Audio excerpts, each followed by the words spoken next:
Okay, hopefuls, we are back. The weekend was great. And of course, I have another uplifting message for you. I see all of the hopefuls flooding in, and I'm here for you. That's why I'm wearing the hopeful shirt as well as the strawberry earrings to match, because you got to make it coordinate. You got to make it coordinate. You all know that I'm in a book club, and we just finished our third book in our book club, and we have been reading James Clear's Atomic Habits. And since we have completed the book, I know there's some hopefuls who haven't actually read the book. So I'm here to share some notable passages from the book that I believe we can all implement to keep the hopefuls full of hope. You see how I made that rhyme? That's how it works. And I love being here. I love seeing you guys, especially over the weekend. You know, oftentimes I don't go live over the weekend. However, it's Monday. I guess it's a work week. So yes, it's happy to see you, and it's happy to share some messages of positivity. And with that, I wear these strawberry earrings to remind you it is summer. Definitely eat your strawberries. Definitely. Because they're in season now. And apparently it's ideal to eat what's in season opposed to eating fruits and vegetables that are flown in because they tend to use some of their nutritious values, but who cares? If you want to eat your strawberries in December, that's exactly what you should do. Now, with the Atomic Habits book, I love taking notes, as you know. And I have some notes, and hopefully tell me what you think about this. Because in one of the final chapters, there's only 20 chapters in the book. So anyone who's looking to read it, it's not that long of a book. It's a short read, and there are many attractive things to take away from the book Atomic Habits. Thank you for liking and sharing the live. Continue to like because it's only getting better from here. I wrote, and this stood out, a lack of self-awareness is poison. Reflection and review is the antidote. Meaning, for me, that means know yourself. If you don't know yourself, then what do you know? I am looking for my favorite hopefuls, which I do not see yet. However, let's continue on. And full transparency, I had announced the TED Talk, which is happening in October. October 7th is when the TED Talk is being recorded. The link is now in my bio, so you can show up. Or I believe it may be streamed. I'm not quite sure. However, it's there for you to see. You are a hopeful, Mac. Come on. You are a hopeful. If you're here, you are a hopeful.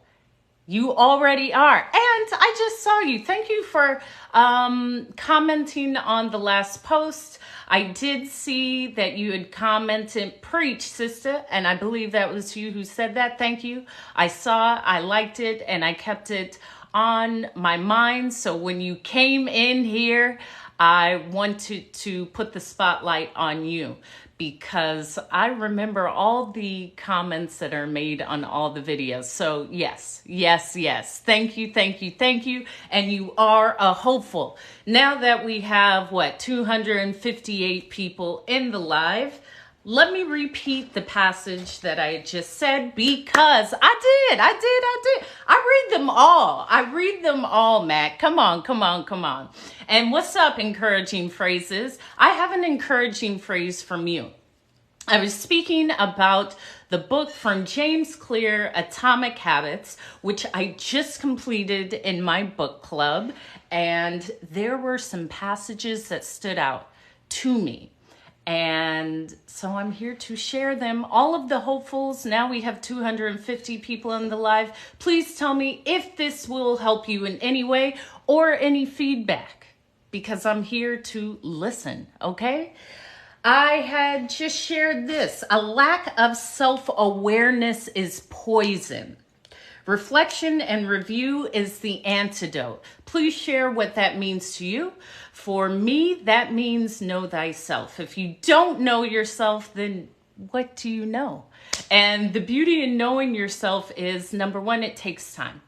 I believe it does take time to know yourself, because at times we do go along with, thank you for the rose, Bruce. I'm not going to do any AI response, but thank you for the rose. Thank you for the roses. I appreciate it. Thank you for liking the live and continue to like and share the live. What does that mean to you? The lack of self-awareness is poison. If you don't truly know what you are, what gets you going, what keeps you in your center, I believe you will be looking for that thing that will keep you going. So to be able to reflect and review is the antidote. But what does that mean? What does it even mean to reflect? Oftentimes these things sound great, but what does it mean? What does it mean to reflect? For me, I actually ask myself, I take my pen and paper and I grab my journal and I write it down. You're welcome. I'm assuming that's thank you. You are welcome, Mac. And I did read it. So thank you. Thank you. You can be your own. Thank you, encouraging phrases. But what does that mean? Let's go deeper. You can be your own downfall. How? Is this in the sense that if you are with a group of friends and you don't know when to not go, you will just go? Meaning, as a teenager, thank you. I appreciate that. As a teenager, I knew there were substances I wasn't going to do. I would say, yes, I'm going to try alcohol. I may even try a herbal cigarette. However, anything outside of that, I knew I wasn't going to do. I knew any hard drug or substance wasn't going to be me, because I wanted to be at this point. I wanted to travel. I wanted to live around the world. I wanted to speak. I wanted to be an author. I wanted to be a TED Talker, which I am now. And I'm going to continue to say that because it's a huge accomplishment that when I look at my vision board and when I look at the picture where I took the TED background and superimposed myself onto the picture, and now it's came into this reality, I am encouraged to share with others. Go and strive for these things that seem impossible, because they're not. Just because you haven't accomplished it yet doesn't mean that you won't. Yes, thank you, Desi. That's self-control. Okay, well, self-control could be knowing oneself. If you know how to control how far you will or won't go, sure. Thank you. Yes, we are capable and able. And yes, discipline. But what does that mean?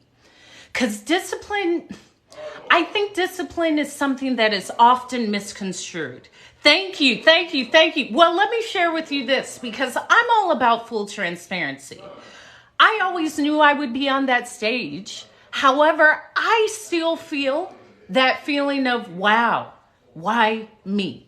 Now, this is just momentarily, and then I snap into the sense of course it's for me. Of course I'm able. Of course I'm worthy. I wasn't selected just on a whim. I was selected because I did the work to get there.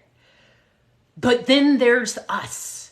Then there's our brain that says, yeah, but. Yeah, how you think you're going to do great? No, I have to, and I'm sharing this to tell you this is a part of it.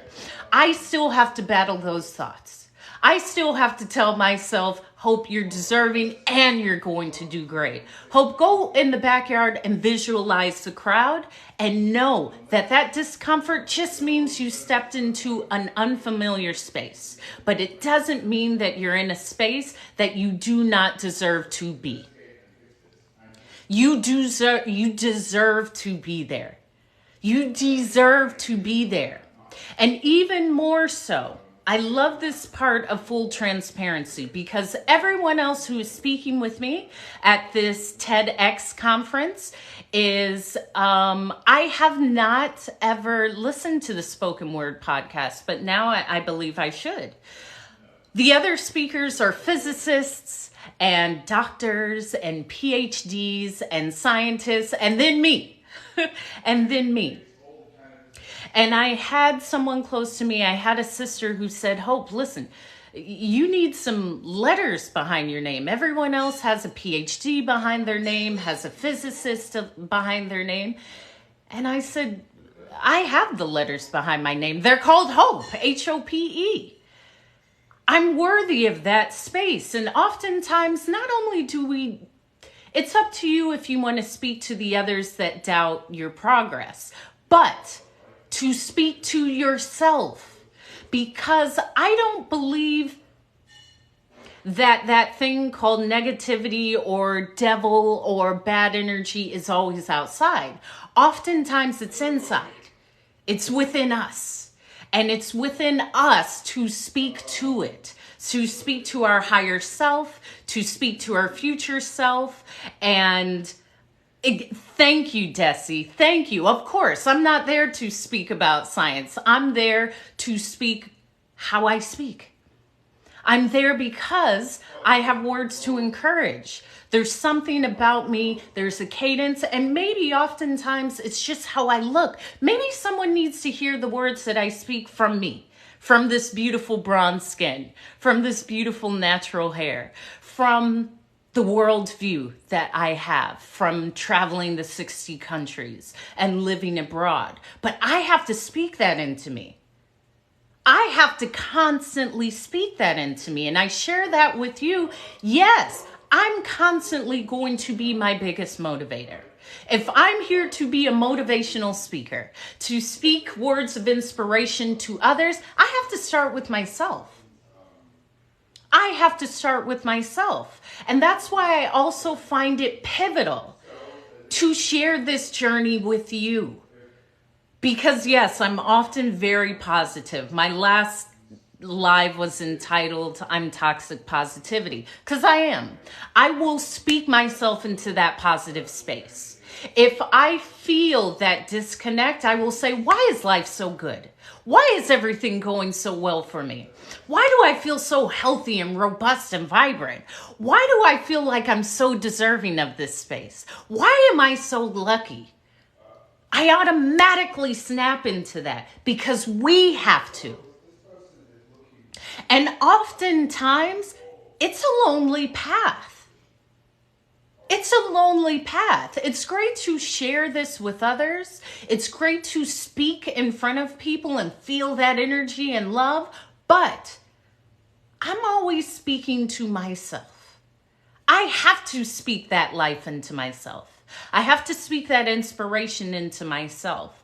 And I saw that in the book Atomic Habits, that there were beautiful passages that inspired me, that always inspired me. And I'm here to share it with you. We have to not only encourage others, but first encourage ourselves. And sometimes that can be difficult. When you speak to yourself and you feel that other voice saying, that's not you, you're not worthy of that, you can never do that, that is the sign to say you're right on the right path. You're doing the right thing. You are doing the right thing, because that negative voice is only there to me strengthen me, to show me how far I've come, to show me, hey, If in the Bible it says life and death are in the gift of the tongue, in the power of the tongue, then every word I use is setting forth something. And this is regardless if you are a believer of any religion, because I don't often speak of that. I speak of us being the change we seek, us being our positive push, us being the God or goddess, us being the change that we see. So I will take any religious context out of it. However, we have that power, and how powerful our words are. How powerful our words are.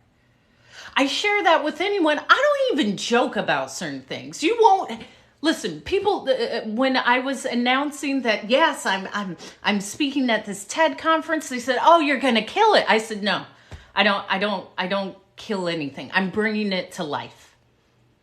I'm bringing life to it.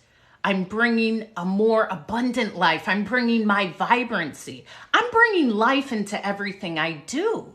And to be aware of the words you use in every moment of the day, including the ones you don't say. Yes, Desi. Yes, this is the truth, the way, the light. And we all have that light in us. And I'm here to tell you to turn the light up. And start with the words you say out loud. Really start with the words that you actually haven't even said. Because we all have that inner dialogue. But to listen and say, whew, is that dialogue what I've been telling myself? Or is it something that I've picked up? Is it something that I've picked up from my caregivers, from my parents, from my neighborhood, from my friends, from whatever source? Because you can question that. And you can ask, is this mine? Okay, let me change that. It's that important. It's that important. The words that we speak to ourselves and others is always building our life. What's up? Brent, my name is Hope. My name is Hope. That's why my page is called Hope is Speaking. My name is actually Hope. So nice to meet you, Brent. My name is Hope. This is why I'm so positive. I've been walking around with this name, Hope, for my whole life. So this positive way of life is kind of the only way for me. However, the words that we speak to ourselves are always building a world. Nice to meet you as well. So be aware of the words that you speak to yourself. To all 152 people on the live, question even the dialogue that's running in your mind now. Question that. Because the words that we say, outside of the words that are unedited, that are just running through our brains, is creating something. And I am that always positive person where my top two pet peeves, exactly, creating our reality, Desi. My top two pet peeves is anyone that says literally when they're speaking, because all you need to do is say the word. That is the literal term. So anyone who uses the word literally while they're speaking is my number one pet peeve. And the second one I would have to think about. I tune a lot of things out. Thank you. I appreciate that, Miss Spencer. Thank you. I think I'm going to keep it blonde. We'll go all around these different topics. I was pink for a while and I love my pink hair. However, there's a boldness with my blonde hair that I love. I think it's a part of my light. So I appreciate the compliment. Thank you, thank you, thank you. And this goes back to how I started. I started talking about the book Atomic Habits because this is the book that I just completed in my book club, and there were a few passages that stood out to me. This stood out, and I'm sharing it with everyone in the live. Any feedback is wanted, so give me any feedback for this. It is, yes. One solution is avoid making any single aspect of your identity an overwhelming portion of who you are. In the words of investor Paul Graham, keep your identity small. The more you let a single belief define you, the less capable you are of adapting when life challenges you. Thank you, Robert Romes. Thank you. I appreciate that. My voice better be strong. I'm a speaker, so it better be strong enough. How this stood out to me brought a challenge that I found in my life. I was a flight attendant for 15 years, and when I chose to retire from flying to go into speaking professionally, I had intertwined flying with my identity so deeply. What's up, York? I haven't seen you. It's good to see you in the live again. I had to challenge what I was outside of flying. I had to challenge and ask myself, who am I outside of being the flight attendant? Who am I outside of being the person that's in the different countries every day of the week? Who am I when I'm not always in the sky? And that took quite a while to separate my identity of being a flight attendant for the bulk of my adult life from the person that I am. What's up, Mag? It's good to see you. It's good to see you. It's always good to see you. And I appreciate when you are here all the time. So, anyone in the live, if you can comment anytime that you so closely merged who you were with what you did, or who you were with your profession.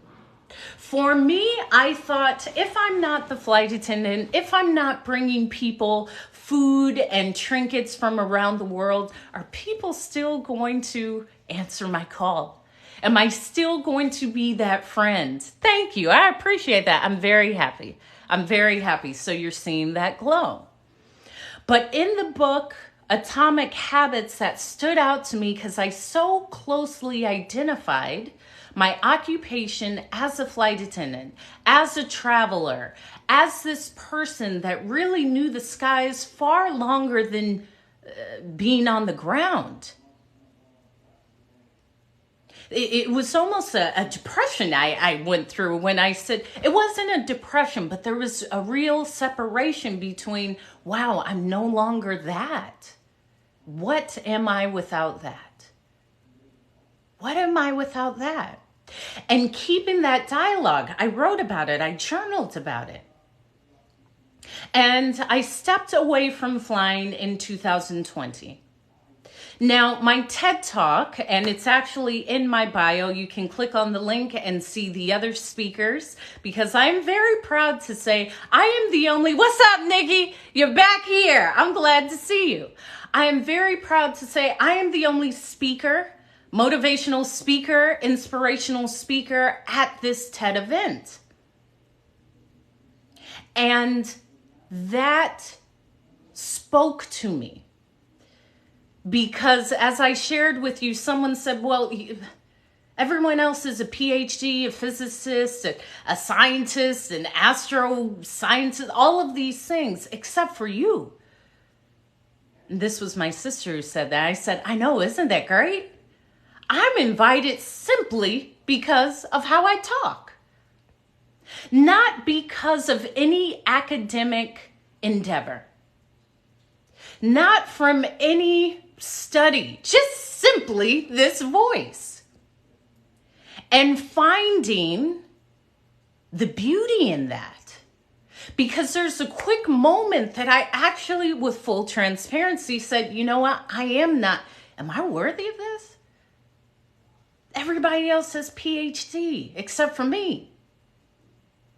And I remember sharing with my sister saying, wait a minute, the letters I have behind my name is hope. That's the letter that matters. Can you imagine someone just wants me on the TED stage for this? Thank you. Thank you, Ruben. I appreciate that. And also, when I chose to take the retirement, let me go back 2 other steps. My speech is entitled, Maybe You Need an Emergency Landing. Because that emergency landing, that was 15 years into my career, is what you see today. That emergency landing made me question everything. Because yes, I've always loved flying. In fact, every profession that I've done, I've loved. I was a professional makeup artist and I worked my way up. On the lives I've shared with you, I was with a company and then I took like a 2-hour lunch break, which I wouldn't advise that, but this is why you feel all of this power, because I've done that. Yes, they let me go. Technically, I was fired. I think that was the first time. Thank you, my strawberries. You know I love my strawberries. Maybe that was the second time I worked at my dad's office and he would fire me often, but because I'm persistent, I would just show up the next day to the office ready to work. And he's my dad. What is he gonna say? Go home? So technically, I had been fired from my father, but being fired from... Listen, then you came in perfect. This was perfectly for you, Nikki. When I was fired, okay, let's go into this story. I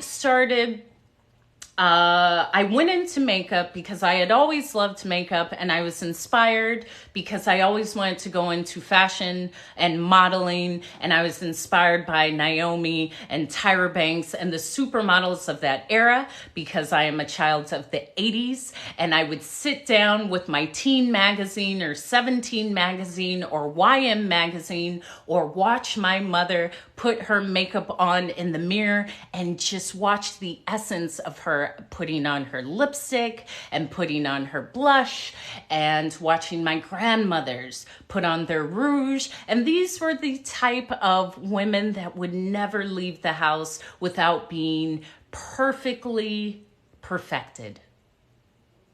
These women would not leave their homes until they had their rouge on their cheeks and their lipstick on their lips and their curlers out of their hair. Not like today, because y'all be walking around with rollers in your hair and pajamas. I'm going to speak about that too, because this pajama epidemic needs to stop. And I am the main person that's going to speak about this, okay? I am hopping mad about this pajama epidemic. Last time I was in the airport, I was aghast. Okay? I was born in the 80s, so I guess I'm a child of all of those times, but I was born in the 80s.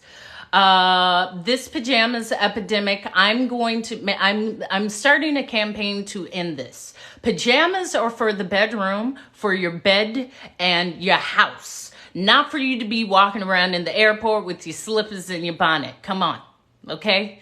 Now I'm on a rant. Now you're hearing my rant.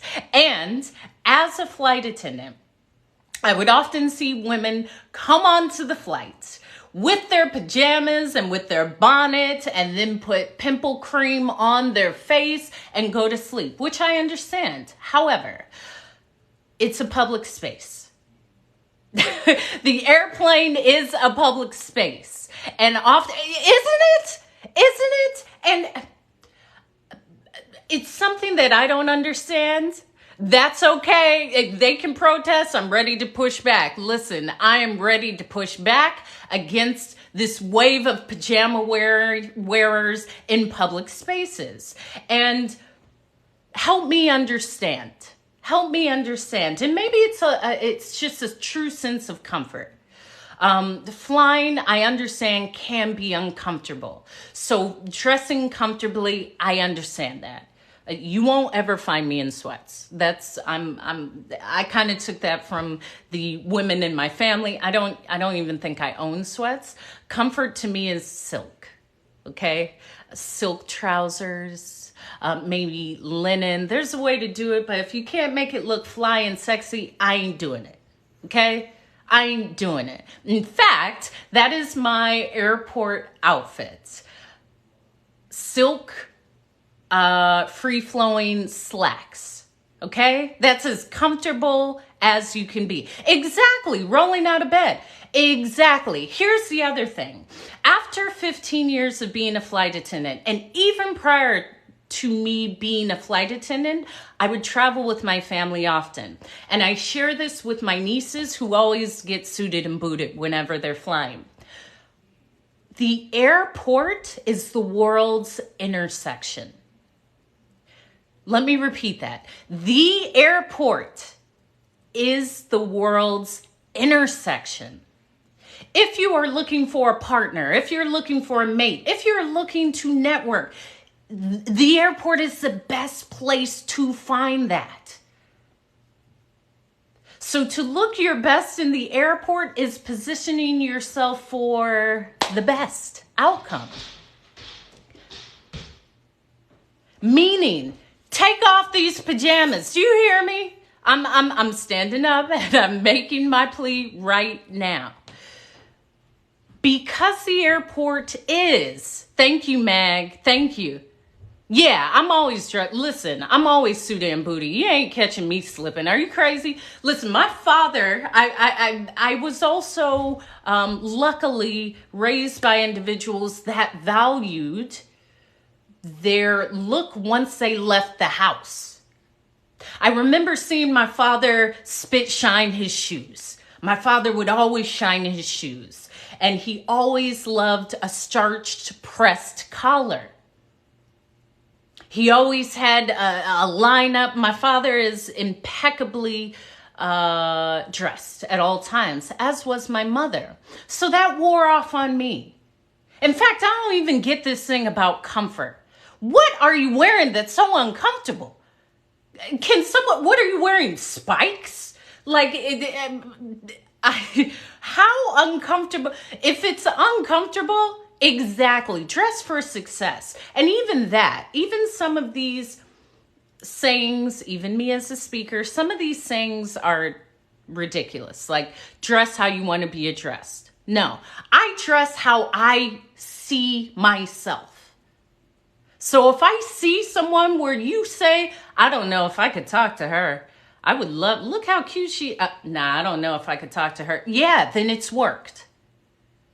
I purposely dress as a deterrent for those who aren't prepared to be in my space.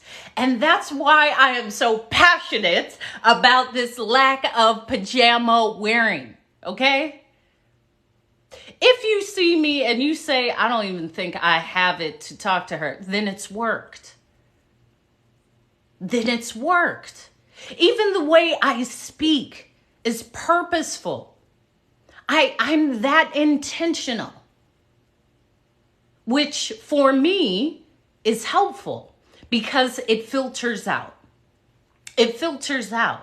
I often say on all of my lives, for any of the wonderful gentlemen who try to shoot their shot, the moment that you say, hey, would you ever talk to someone, and then they put in their limitation, would you talk to someone who is 5'5"? The moment that you ask is the moment that I recognize it's not you. I don't ask if I'm worthy to be in your space. I know that I'm worthy to be in your space. And any gentleman will know he's worthy to occupy the space next to me. Yes. Okay, so let's talk about that dress suit. Let's take it way back to when I had my first interview with the airline. I remember, thank you, Amanda, thank you.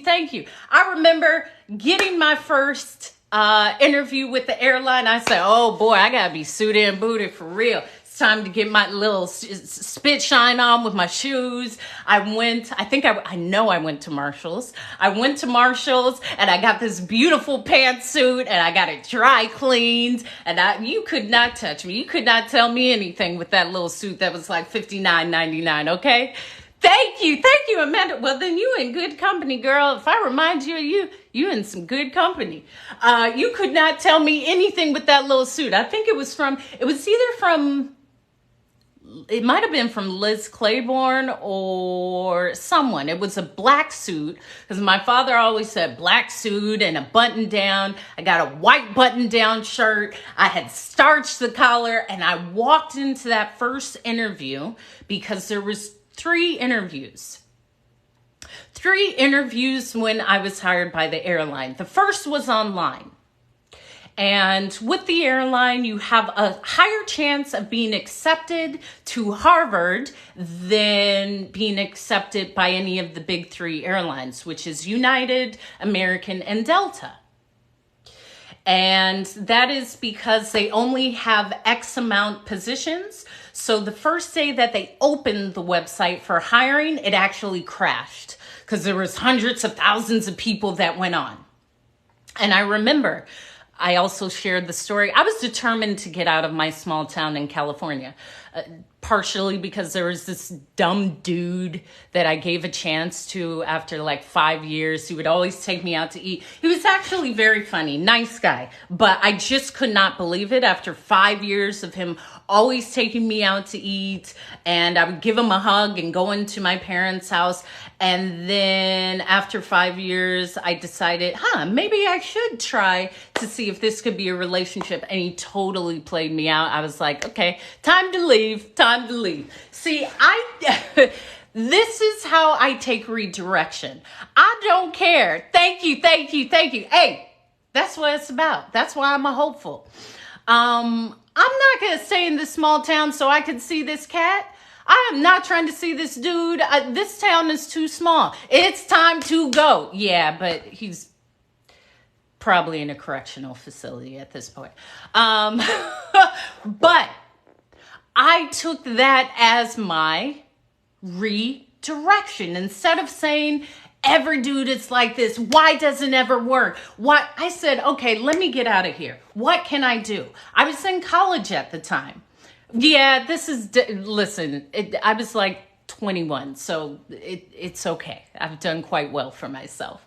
Instead of saying, I'm going to wait and graduate and take the degree and get out of here, I said, absolutely not. It's time to go. It's time to go now.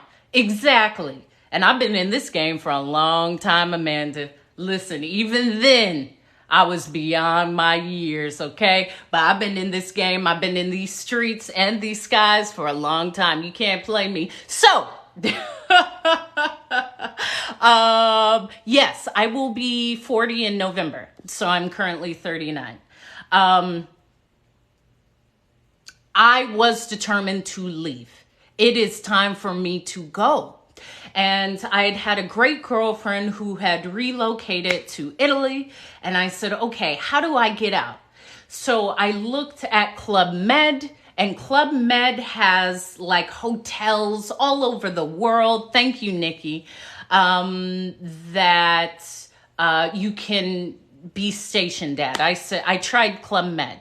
At the time, my fluency with French was lower than it is now, but I put on the application, yes, I'm fluent in French. Now, most of the time, I can BS my way through any French conversation, especially if you're not a native speaker. So Club Med contacted me, and they said, oh, it seemed you're a French speaker. I said, oh, oui, je sais. And they asked me basic things like, what is your name? Ah, je suis up. How old are you? Quel âge?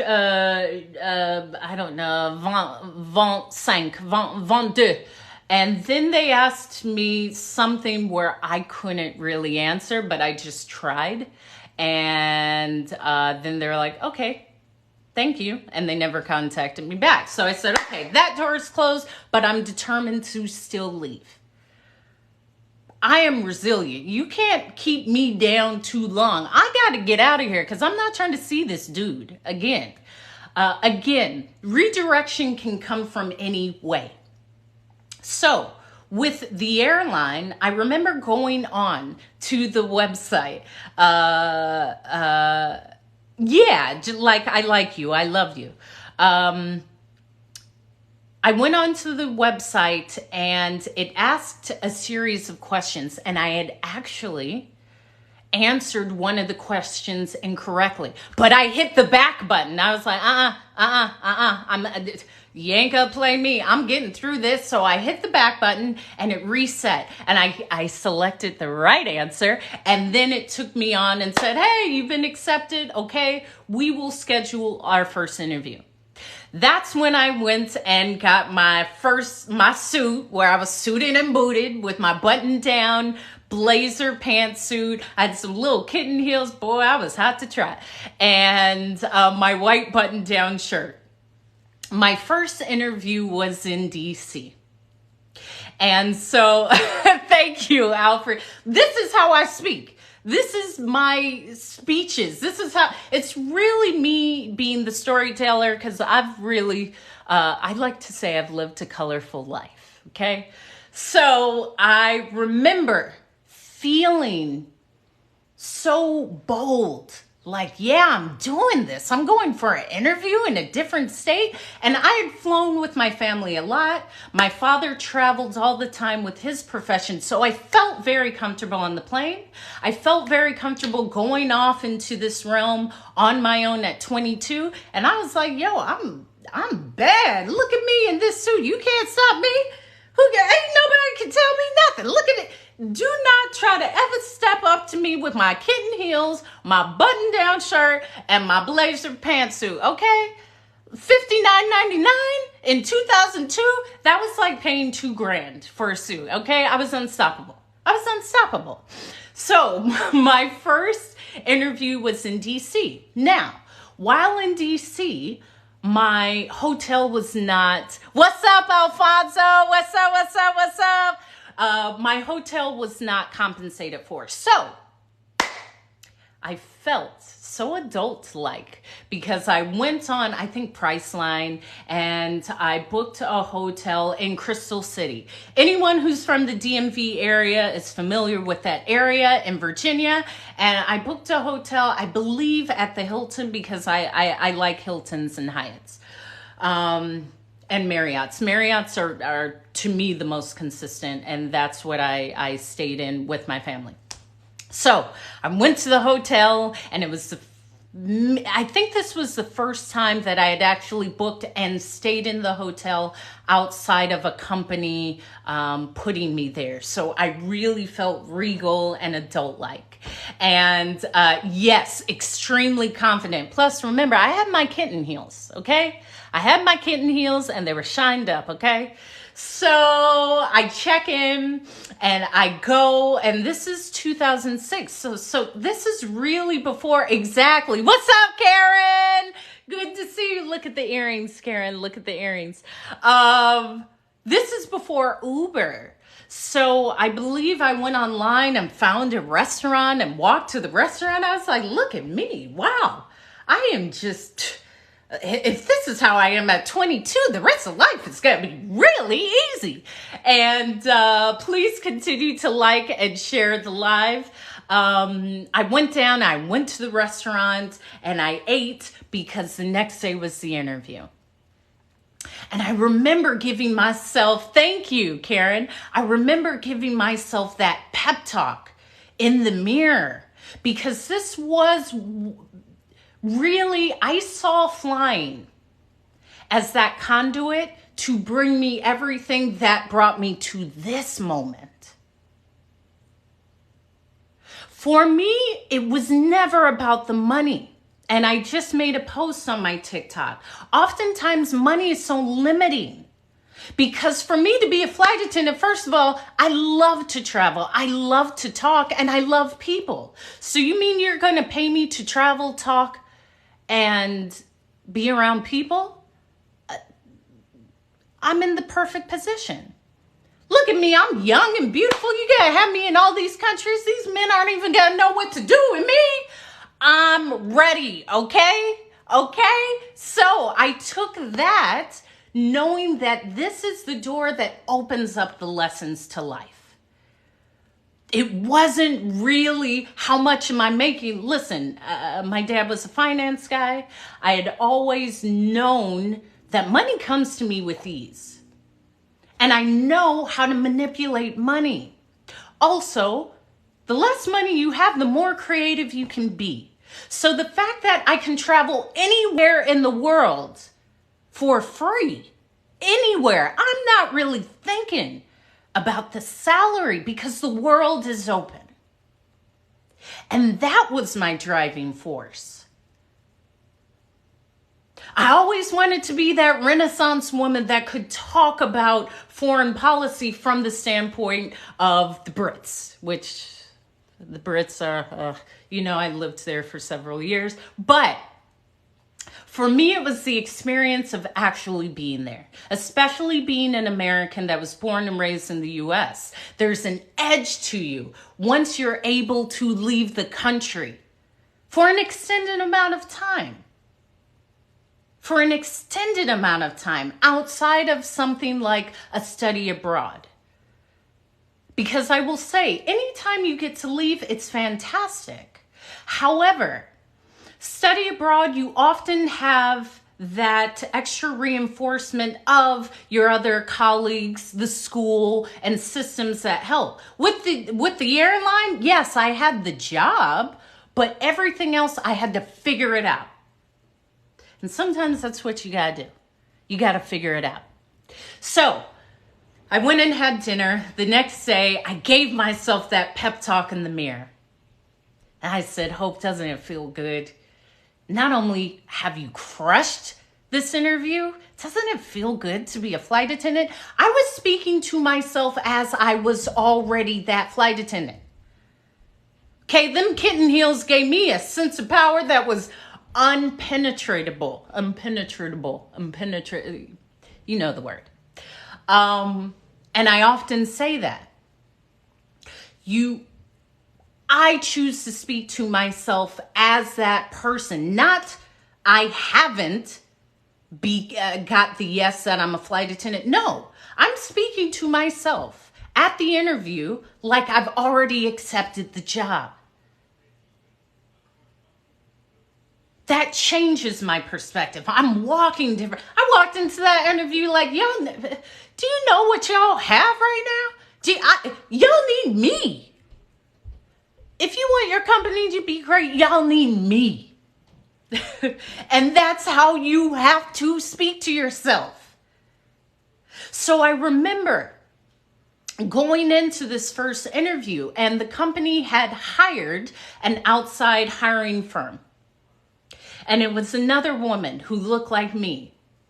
And I walked in there with my little shined up kitten heels. I walked in there with my starched collar because this is what I had saw from my parents. I walked in there with my little suit, my little Liz Claiborne suit from Marshall's, not even on the sale rack. This was full price, okay? Let me tell you, it felt like I had a custom-made bespoke suit, okay? I had pumped myself up. I had prepared myself for success. No, Nikki, it's only getting better. You ain't done yet. So I say all this because I had to talk that into me. Because imagine the opposite of me saying, Hope, why would they want you? Hope, you ain't never flown before. What experience do you have to be a flight attendant? No.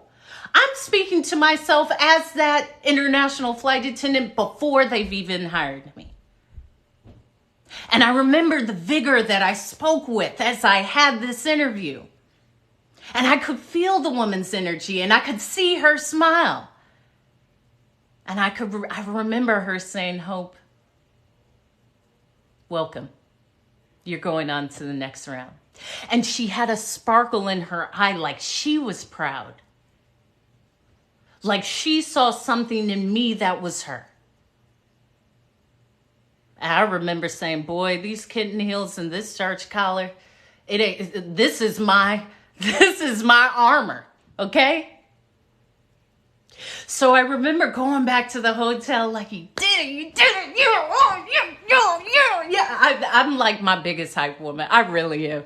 So I went to the hotel already feeling like $1 billion because every step I was just checking the box, feeling good, feeling like I'm already in that position. So I remember getting on the flight back to California to go to the next and final interview, which was in Chicago. So I believe I went and got another suit. Like, I was like, well, you know what? I got to go get another suit. And again, I'm not even going to the clearance rack. I'm going to the full price, okay? Look where that suit got me. Let me get another suit. Let me get my other button down. I had the same kitten heels. But I went and got another suit. Suited and booted. Feeling good. Feeling great. Sprayed my little perfume. It was probably Tommy Girl or something of this nature. And all of this was that armor, was that preparation, was me already operating as what I saw myself as. And I remember going back to my hometown in California, and I shared with my friend, I was so excited because in my mind, I'm seeing the Opera House in Sydney and Tower Bridge, or London. Well, it's actually Tower Bridge. Tower Bridge is the beautiful bridge. London Bridge just looks like a bridge. And the Eiffel Tower and all of these landmarks all around the world. I'm seeing them in my mind, forecasting me seeing them as a flight attendant and feeling so energized. And I shared with my friend, I said, yeah, I have my next interview to be a flight attendant. And she said, well, why? I said, why? So I could travel the world? I'm trying to get the heck out of here. What you mean, why? She said, I wouldn't do that. Why would you do that? I know someone, they don't make much money. Why would you do that? You're never going to make friends. And I said, well, of course you would say that. Because at the time, I think she was 18 and she had just given birth to her daughter and we were very close. But then that meant I was going to leave her. That meant the sidekick that she always had was no longer going to be there. And even at that age, I could see why you would discourage me. And that was okay. I'm not upset at you for that. I'm not upset at all. In fact, I can see why your response would be that. However, your response says nothing about my trajectory. And I said, that's all right. I'm still going, girl. So I'll fly you out, like you can go sit down. And even experiencing that in that moment is being able to see when sometimes people are just going to speak their limitations out loud to you. It doesn't mean you have to pick it up. It just means that's when you really have to know thyself. That's when you really have to say, well, that's for you. That's not for me. And I say that with love. That's not out of anger. That's out of true love. I understand. Your best friend's leaving. Yeah, I'm flying you out, but I'm keeping it moving. What you talking about? I gotta have dudes all over the world. Yes, it's true. I can say now, since I'm out of the profession, there was a time. Yeah, I had one in every country, which is great because then, you have different time zones and it doesn't count if it's in a different country. It does not count. However, I digress. So I go to Chicago, which, why not? Why not, Karen? Why not? I'm not going to say no. What do you think I'm going to say no? We'll talk about that later. Not right now, but we could talk about that, girl. We could talk about that. I got a lot of stories about that. So, Chicago, get there, suited and booted, same kitten heels, but new suit. And I felt it. I already felt it. I walked in knowing I'm walking out of here with the flight attendant contract. There is no other way that this is going to go. And I share that with you to say you have to prepare yourself for the success. I had already told myself yes. There was no way that they were going to tell me no. The energy that I walked with, the confidence that I stood with, the cadence that flowed in every word that I spoke, you could feel it. I'm not going in there saying, why would they pick me? They ain't gonna pick me. they have every reason to add me. They have every reason. And I do remember, because as flight attendants, you often work in a group setting. It's always about the group. And we had a singular interview, and then they gathered about 10 of us, and they put us in a circle, and we had to work as if we were a flight crew to solve a problem. So they said, here's the problem. Everyone needs to work together. And also, I'm a child of an entrepreneur and a business owner. So I'm also seeing it from that angle. I saw individuals who wanted to hoard all the responsibilities and be the main speaker. That's not really the purpose of this physical exercise. So I'm looking at these people like, now you just setting yourself up. They looking to see how you working with others. You trying to hog the spotlight, but that's okay, because I'm already going to get hired. And that's exactly what happened. The individuals that just wanted to show how much they could endure didn't get the letter to come on board. And again, I had already envisioned receiving my acceptance letter. So they took us individually into rooms to say, listen, welcome aboard, or you are no longer a part of this hiring process. I already heard it before they said it. Plus, there was no way with these kitten heels you weren't going to tell me I wasn't hired. So when I received the acceptance letter, it was only confirmation from what I had already told myself. And I remember feeling that fulfillment of, whoa. Yes, honey. My little kitten heels were shined, honey. I could look at my little beautiful face in them little kitten heels. They might have even been like Cole Haan. They were probably like Cole Haan. I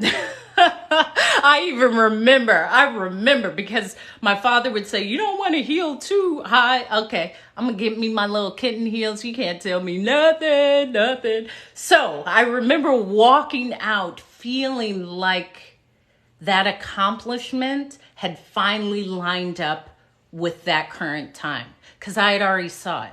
I saw it happen. I felt it. And so when I walked out, it was just confirmation.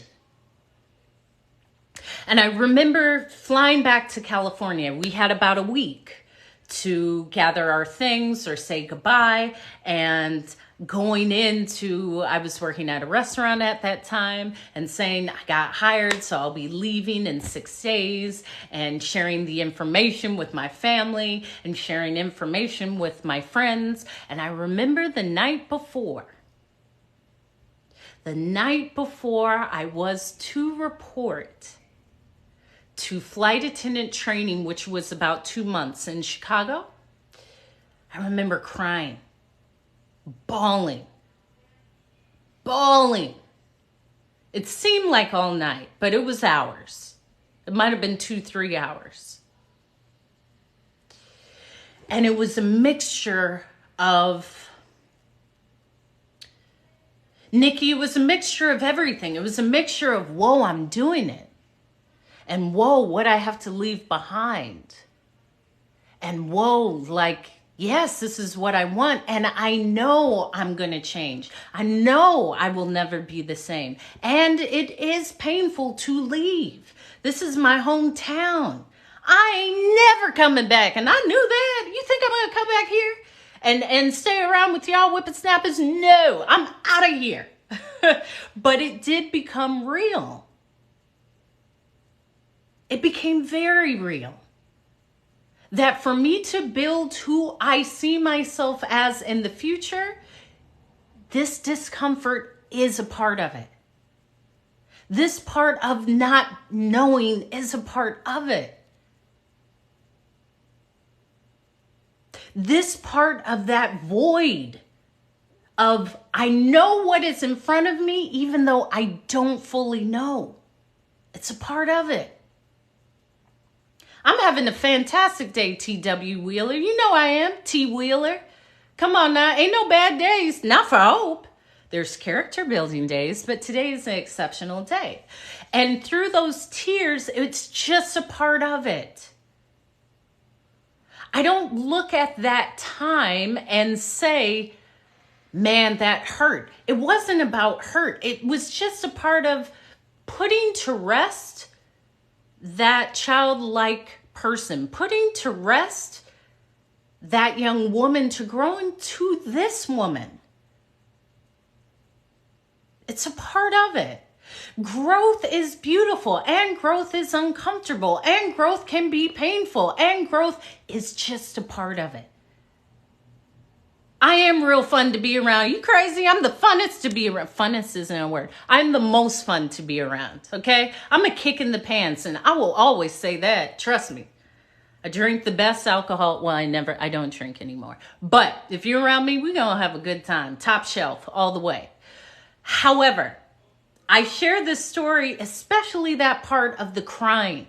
And it wasn't like I was inconsolable. It was, this is beautiful and I'm excited. So these tears are just creating that passage for what's next.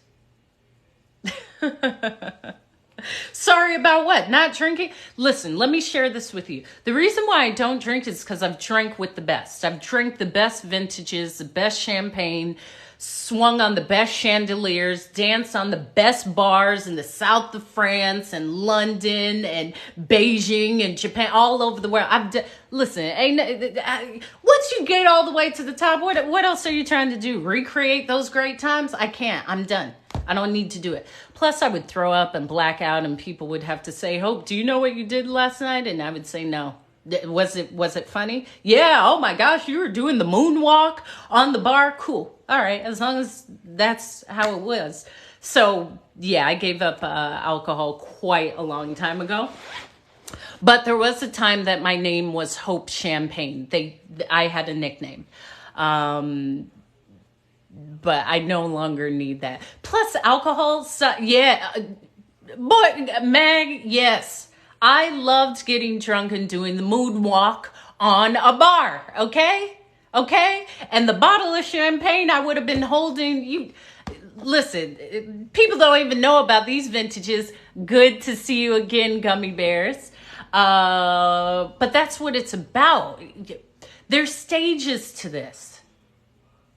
There's stages to this. It's the same way when I decided to retire. Now, when I retired, it was during COVID. So it was like the profession had changed, but I had also changed. I did not know it would get back to normal. All I saw was routes being cut and masks being. I said, why do I need to be on the flight if they can't see my beautiful smile with my red lipstick? Because I got a mask on. But I was also ready to transition. I was also ready to be this speaker. I was also ready to step into a new space of learning. I love that challenge of what's next.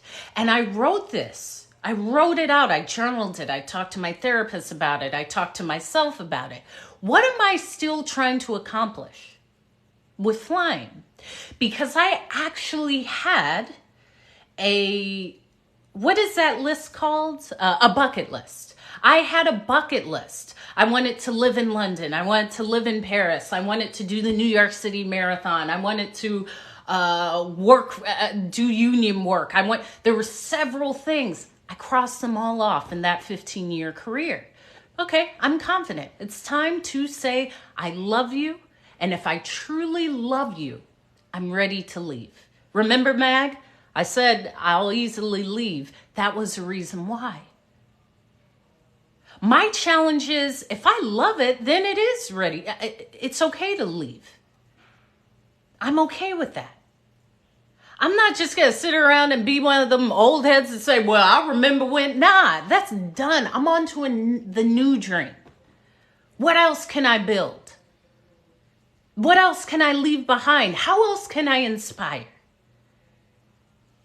Because the TED Talk is about that transition. About after my emergency landing, how I said, wait a minute. This is time for, currently I'm in Texas. But I'll be in LA at the end of the week, and I'm hopping around. I do a lot of rounds. I'll be on the move, man. I'll be on the move. But not as much as when I was flying. Here's the other thing. That's all I've known. Since I was 22, my friends, oh, Hope, there's a private party. All right, I'll be there. I'm getting on the flight. I'll see you in Paris. I'll be there in 12 hours. This is normal to me. So when individuals say, well, where do you want to end up? I don't even think that way. I've always seen multiple places and multiple homes. If someone has an event, they will not say, oh, Hope won't come. She's in a different country or 4 states away. What's up, Paper Chaser? It's good to see you. What's up? The world is truly my oyster. I think the most I've traveled in 1 month, and I had to sit my butt down because I said, wait a minute, I don't even know where I am. I was flying. I went to like Kuwait 1 week, Beijing the next week, Paris 1 week, and then like LA. This is all within a 4-week span. Exactly. Yes. Private party. We love a private party. In fact, I'm not coming out if it's not private and exclusive. I don't need to be with the minions.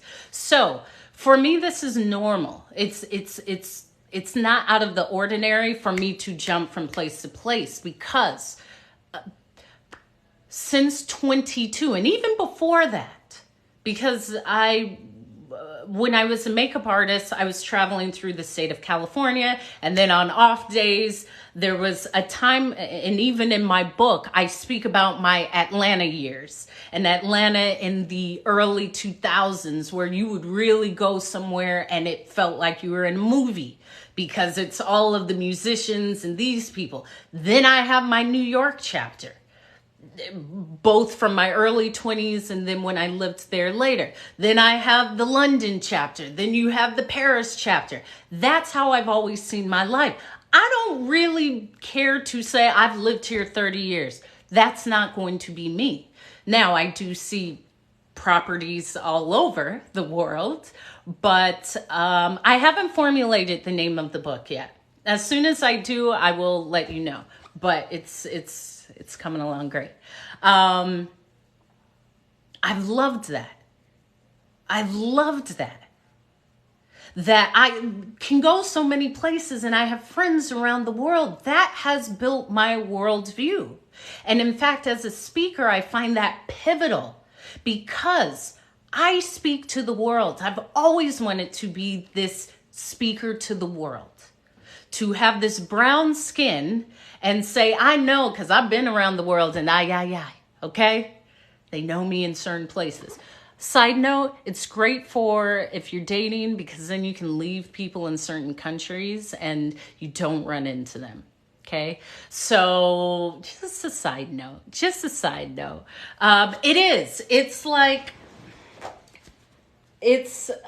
I'll have to, let me show you. Let me pull this back. So it is like a jumper, but whoa, now look at you, Nikki, you almost made me drop the thing. It's like oversized and it's just light and carefree. Just like me. And I love a jumper. Everyone knows I love a jumper. I love a jumpsuit. That is my travel outfit typically, a jumpsuit. It's one and done. Because I'm not going to be wearing no sweats or pajamas ever. Don't ever play me like that. And if I see you in the airport wearing some pajamas, just know I will have a word. So, back to the transition.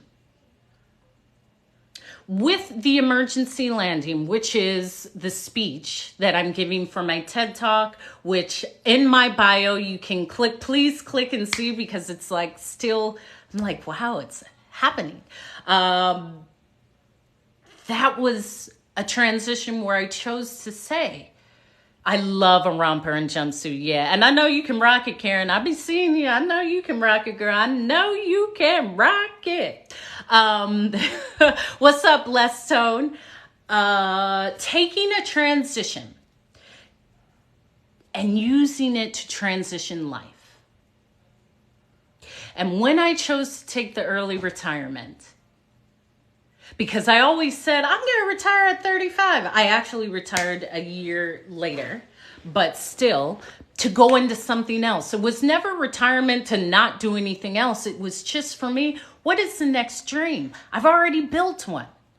I've already traveled the world thousands of times. I've seen the world thousands of times. It was so normal for me for someone to call and say, hey, can you be in Senegal? We're going to do this birthday party. Sure, I'll be there in 2 days. Imagine. Imagine. So I've done that. And I often say, because I've traveled so much, I do believe that humans are humans.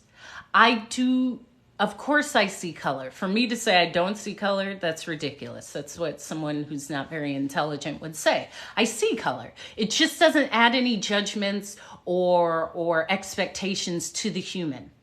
However, what's up, New Jersey? You know, I lived in Jersey all the way. Jersey has a special place in my heart as well. And maybe I'll speak about that on this live. Because of that, I also know how important it is to have these words come from this skin. Because someone may need to hear it. It may resonate differently just because it comes from me. Just because it comes from me. And when I chose to take that transition and say, yeah, I'm going to retire, I said, what do I do the best? I love to talk. I've always wanted to be a speaker. I've always wanted to speak. I've always wanted to be an author and inspired. That was always it. When that plane almost went down, which it didn't, because I'm here, I said, that's it. That's it. What am I here to do? I'm here to speak and make people laugh and bring them into this good energy and share my travels and the things that I've learned. And just inspire someone to say, whoa, maybe I can. That was it. I've had all the fun, all the nice gentlemen, all the beautiful dinners and the time and fashion and the beautiful clothing and all of that. This was in 2019. I was flying and the left engine on my plane went out, and so we had to make emergency landing. And that's what enabled me to show up for you today. Because I knew, number one, my days with the airline are numbered. And I already knew the days were, I'd already gained what I needed to gain out of the profession. But I really gained it after that because I said, wait a minute. This is how quickly this thing called life goes. It goes like that. No one says, Hope, in 2 years, 24 minutes, your life is going to end. Nah, we don't know when. I know it's going to end. This is why I'm operating as I do. But are you? And if I can inspire you to say, you know what, F this. I've always wanted to do this. Go. What's up? What's up, sis? That is my goal. I know I have a way with words. I know I'm gifted with my words. It's time for me to show it. There was a time where I was so afraid to be seen. I was so afraid to be seen doing this. And I would do this on the plane, encourage people. I would talk to everyone. I'm going to talk your ear off. And you're going to love it. My sister, she's my sister, she would say, you talk too much. I would say, listen, girl, listen. First of all, I got something good to say. Okay, number one. Number two, people want to talk to me because I have something good to say. So, there. But it was that challenge of, let's do it again. Let's do it again, Hope. I've made one dream come true. Really, when I say I've seen the world thousands of times, 60 countries and counting, lived abroad, that isn't often said by someone who looks like me. I've done it. No college degree. I even told myself it's not about that. What's in me isn't given to me by a diploma, a degree, academics, or someone. It's already in me. Thank you. You know, I ain't wearing nothing that don't look good on me, honey. I know what looks good on me. What's up, BLS? I know what looks good on me, and I'm always going to make it look sexy, okay? Also, for all the beautiful men and women, we're here to beautify the world. So make it look good. When I tell you show up and make it look good, this is why we don't do no pajamas and sweats, baby. You gotta make it look good. I ain't even doing no comfy sweats. And I don't do comfy. This is comfy. Okay? Or silk. However, to make these dreams happen again. Exactly. I'm showing up to show out. All right? You hear me? What other way? What other way can I? That's inspiring. And when I received the confirmation about the TED Talk, I said, I always saw my nieces who are teenagers and young women looking and saying, that's my aunt. That inspires me.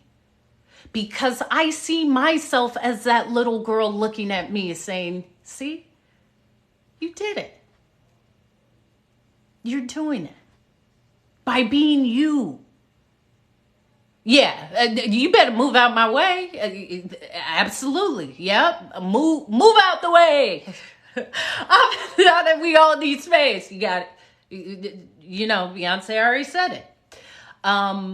It's about just truly inspiring. Even if it's I inspire you to laugh. If it's I've inspired your day in some way where maybe you have been having a character building day and you hear my words and you see the smile and it just shifts your perspective or it takes you off of what you have been stressing about. That is the goal. I believe that is my gift. I believe that is the gift. And seeing all these things come together. Yes, has it been easy? To me, it has. But oftentimes we misjudge with time because I'm always talking to myself. Listen, my father would say, you have to speak to yourself as you are it. The moment I chose to become a professional speaker, I just started announcing myself as a speaker. Oh, what do you do? I speak. I'm a professional speaker. What is that? What you see? Just listen to me speak. You'll understand. I do it in a special way. It's not always necessarily motivating you, but a way of arranging words and the energy. And everything is intentional and well thought out. It's a process. But this is for me. This is for me. This is what allows me to wake up and feel determined and focused to just build. And step by step, it's being built. It's being built. And even redirecting this career path as speaking. Oftentimes speakers are speakers and authors. Sure. Why can't I be a speaker and an author and a designer? Or a speaker and an author and a cookbook author? I don't know. I always have big dreams. I'm always recording myself.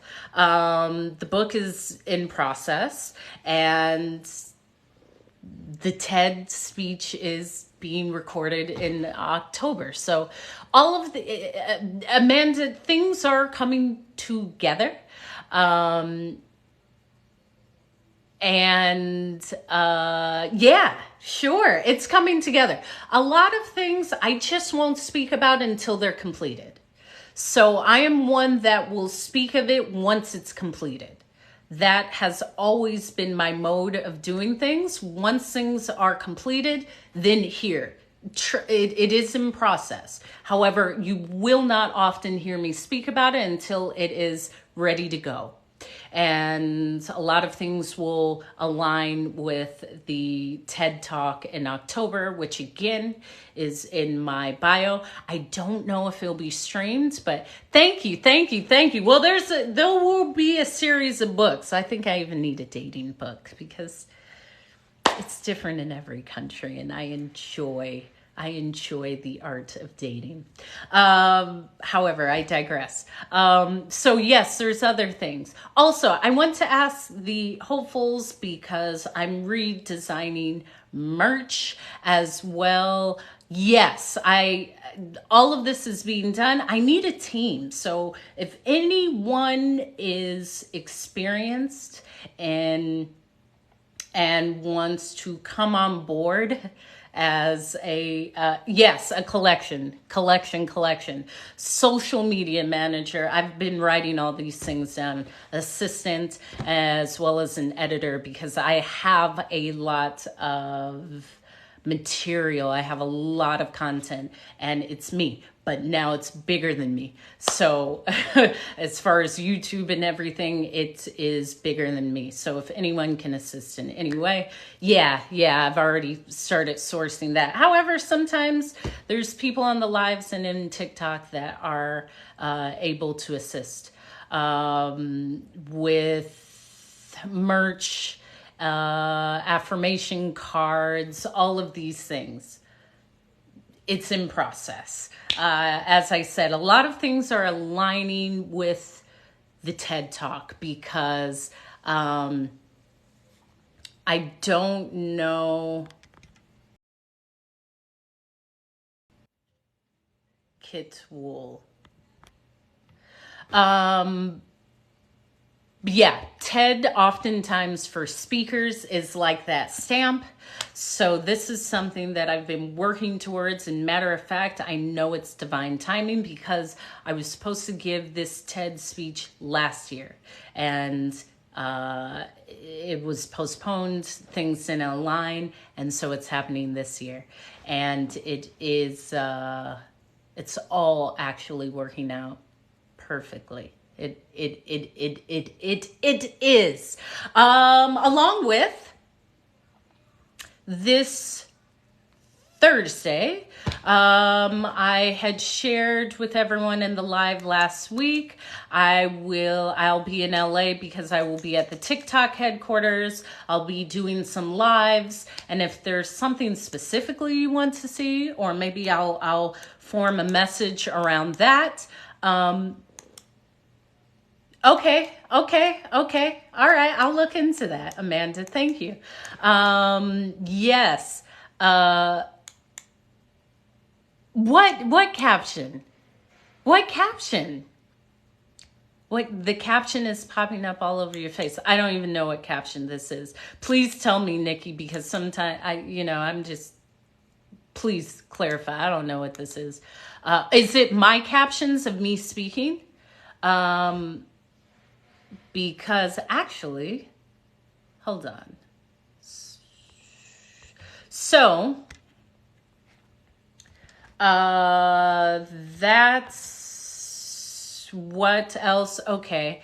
I will try to sort that out. Just a moment.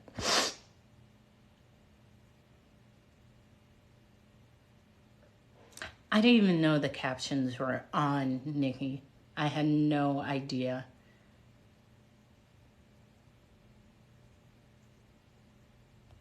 Where are they? These are the things that I will say. I'll have to ask the TikTok people. So I will be at the TikTok headquarters on Thursday. It just popped up. Okay, then maybe I'll have to learn about that because I'm here to speak. I'm here to speak. Let's see.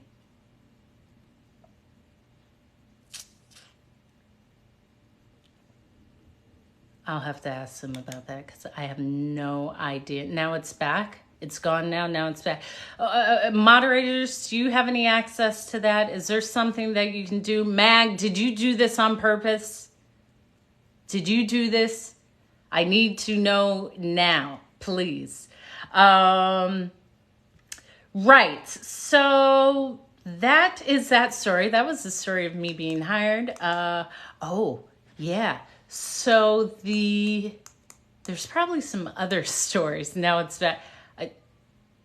I'll figure it out after. I definitely will figure it out after. After being hired, let me think of the other stories, because a lot of these are just the stories of the transitions through flying. I'm so excited. I'm excited. I was a bit overwhelmed earlier today because I was just thinking all the things that are being completed, and it will get done. I just need to chill. I'm learning that. Just like chill and allow. Chill and allow. Mag, can you help me out? Do you have any access to that? Because my mods know about that, but I don't even know where this would be. Let me see. I know, that's it. Getting out of my head and getting back into my heart. Me and the spiritual community have been working on this. At times, I just sat and did some deep breathing and meditated in silence, and then I get back onto my path, which is fantastic. And I'm learning to just adjust. Okay. So if you hold down the caption, you can personally drag it. Nikki. Thank you, Paper Chaser. See, the hopefuls are the best. Speaking of that, this is all being redesigned because I need something bold. So the hopeful gear is going to be in full effect. I'm excited. I'm just excited. Can't you see? Can't you feel it when I talk? Can't you just feel it? And thank you to all the hopefuls. Nikki, Paper Chaser, for even saying, hey, just hold it down. I'm moving around. Just hold it down. Move it around. We're all here to help each other out. That's some beautiful element of seeing ourselves as the collective, and as the hopefuls, we're all here to help each other out. So Paper Chaser, you are number one. Thank you. I'm encouraged, and we'll just continue to build. There's new features that are always being rolled out. I will learn more about some of the new features that are coming out. And thank you, Paper Chase. Aren't you in, are you in Modesto or are you in Stockton? I know you're in that realm, not far from me. Yes, if there's anything TikTok-wise, as I said, I will be in the building on Thursday. If there's any questions, send them via chat or DM me because I'll ask them. I will be doing some lives there. And Bakersfield, okay, the opposite way. Understood. As well as formulating the message that I want to give while I'm there, because the message is to keep going and to dream, and you're seeing it as I go along. Is she? You know, that's me. That's my hometown. So maybe I know your mama. What's your mama's name? I may know her. I may have saw her at the farmer's market. I may know your mama, Paper Chaser. I probably know her because that is my hometown. However, I am going to go back to writing because I had a bit of just clarity, lack of clarity with my message. And today marks 2 months until TED. So what's up, Joyful Life? What's up? Good to see you. 2 months, 8 weeks out. So every day is a day to pursue. However, use every day for you to pursue what's for you. Set a new challenge, set a new goal, set something that seems so out of reach that you will be impressed once it's completed, because that is the goal. I don't know if Jesus is the only way. We're not going to do that.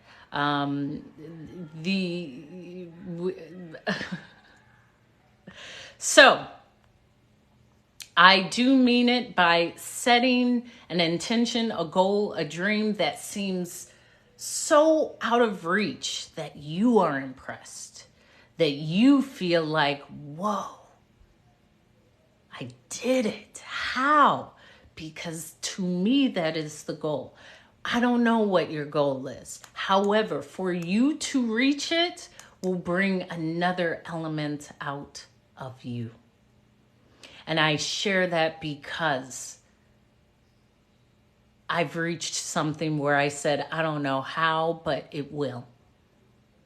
And it brings an element of confidence. It brings an element of strength. It brings the element of, man, I am strong. I am magnificent. And to feel that,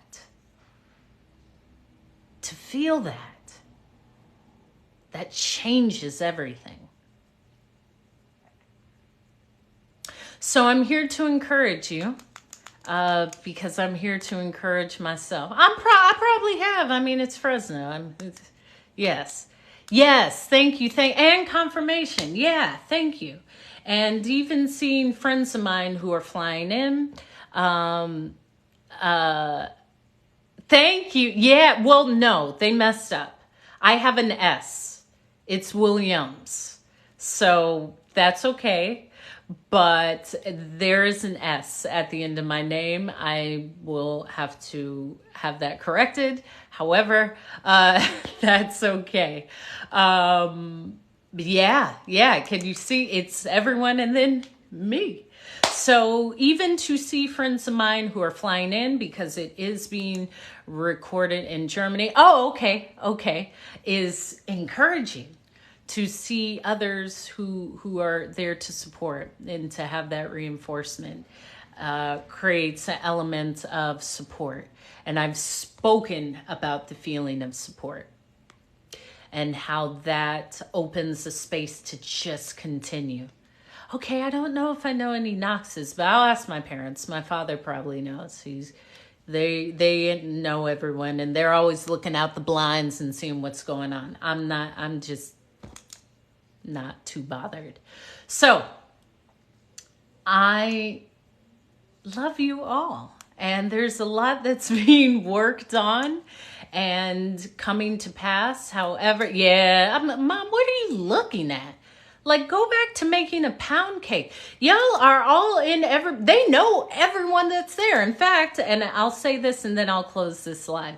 Last time I was home, I go and ground myself in the grass in my parents' yard. And all of the neighbors know each other. We all know each other.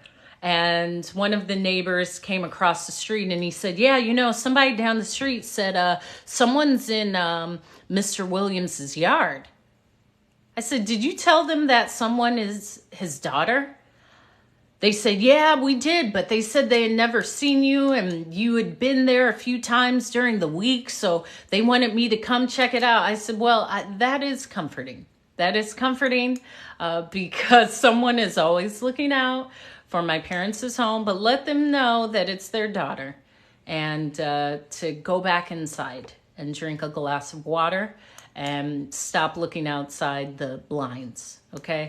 They're just looking out for my parents. Everyone always looks out for my parents, which is encouraging. They're always looking out for them, but I'm not a stranger. I'm actually their child. As my father would say, I'm the fruit of his loins, which is... Good, Nikki. I'm glad I keep you laughing because that is the way to be. Come over here and laugh. That's what we trying to do. Listen, I say I have no beef. I have no beef with anyone. There's people that may have beef with me. I don't have beef with anyone. I'm about laughter and upliftment, and I'm aloof at times. Sometimes I can be a bit in the clouds. However, that's how it should be. We should be laughing and enjoying each other's company. As I said, if you come over here telling me about something that is nonsense, telling me about someone's downfall, I'm gonna cut you off and say, hey, check this out. Don't want to hear about it, Playboy. Playboy, you can cut that right now. Or I'll probably just turn around and walk away. I've been known for that. But that's how you have to do sometimes. You just got to know, like, this ain't for me. Thank you, Paper Chaser. Stay cool, because I know it is hot in Bakersfield. It's very hot in Tejas right now. But I'm cool as a cucumber, baby. So I just will keep it cool. And I have my favorite water. So this is also what's keeping me cool. So that's what's up. There is, yeah, walk away. Like, I ain't got time for this. You see, this is why my skin looks so good. I ain't bothered with y'all whippersnappers, okay? I got to go. I'm going to drink some water and eat some fruit. So I encourage you to do the same. I will keep you abreast of all the changes. As I told you, there will be a lot of different changes. You know it. Well, in fact, the best is in the glass bottle. I prefer the glass bottle, like in Europe, but I have to do with this for now. Very good. I've been drinking watermelon juice daily because it is exactly sip water and mind your business. That's what they told you in school, to mind your business. Like, y'all don't understand. That ain't for you. Sometimes you need to understand that that's not your business. However, with watermelon juice, it's great for your skin. It keeps your skin hydrated, and I love that. So I'm all about that. Sipping my putting hydration in my body, and strawberries, yes, and minding my business, reworking the speech for TED, which is, TED, you have 18 minutes, but I've built my speech to 15. I've left that extra 3 minutes for all of my pauses. And I'm going to go back to rework the presentation. So until we meet again, be the reflection of love, because we all come from an infinite source of love. Show up, okay? Show up. And make it look good when you show up. Don't you come over here with no sweats and some pajamas and them fuzzy slippers and your bonnet. We ain't doing that. We sexy over here, okay? We doing it sexy. We grown and sexy over here, okay? And laugh. You can laugh at me. Laugh a lot. It makes you feel good.